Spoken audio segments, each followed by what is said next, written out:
Shri Gurubhyo Namaha.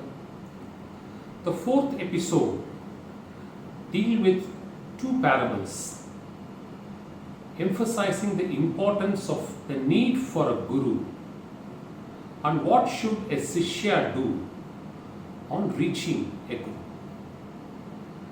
The first parable is this.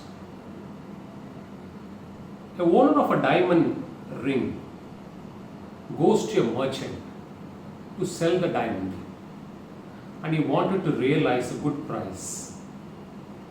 Many have told him that it's an invaluable piece and may fetch a very big price. The merchant, after examining the diamond, says, "This is a worthless piece. I can't pay you a lot because it has a black spot."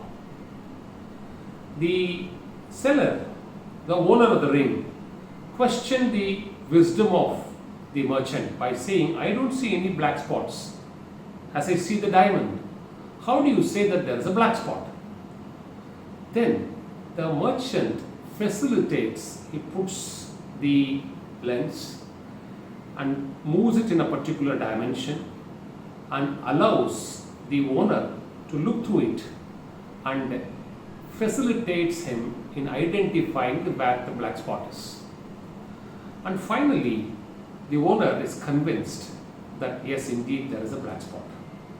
And he said, "Therefore, you may be right that it may not fetch a big price."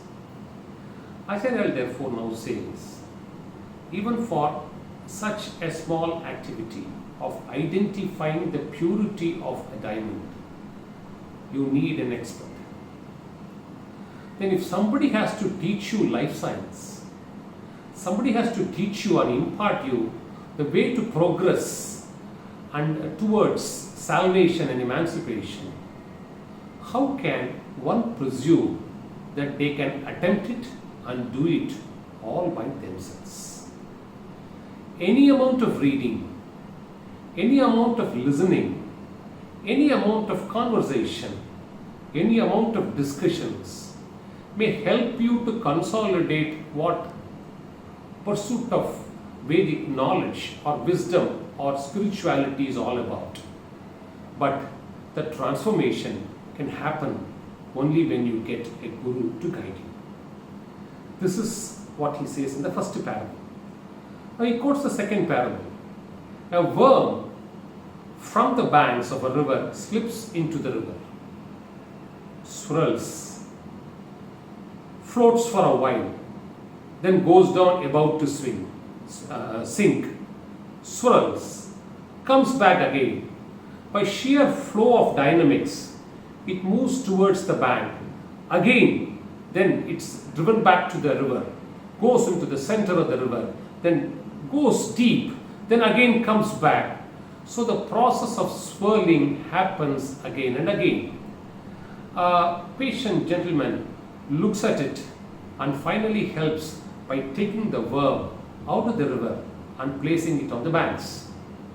The worm realized that if we are going to park ourselves near the waters, then should the water level increase, it can draw us back into the river. So it starts to move slowly towards the shade of a tree. Acharya guides here two things. What happens to all of us is indicative of what is happening to the worm. All of us are caught in the quagmire of life. We keep swirling. We go up, we go down, we tantalize, we enjoy, we feel depressed, we feel painful. All these emotions happen successively in everybody's life, and we just don't know where we are going, even though our ultimate aim is always to achieve happiness. So, Acharya says, the man who comes and pulls out the worm is the guru in this parable. And the lesson to be learnt is, once the man pulls the worm out and puts it on the bank, the worm starts moving towards the shade of a tree instead of waiting near the bank to get washed off again. So the guidance is twofold. A guru is indispensable for a spiritual life. 2. whenever a sishya comes into contact with the Guru, it's the golden moment for a turnaround and for an upward progress. That sishya should not be waiting near the banks to be drawn back into the material world, should slowly start moving towards God and take the guidance of the Guru constantly. Shri Guru Pyo Namaha.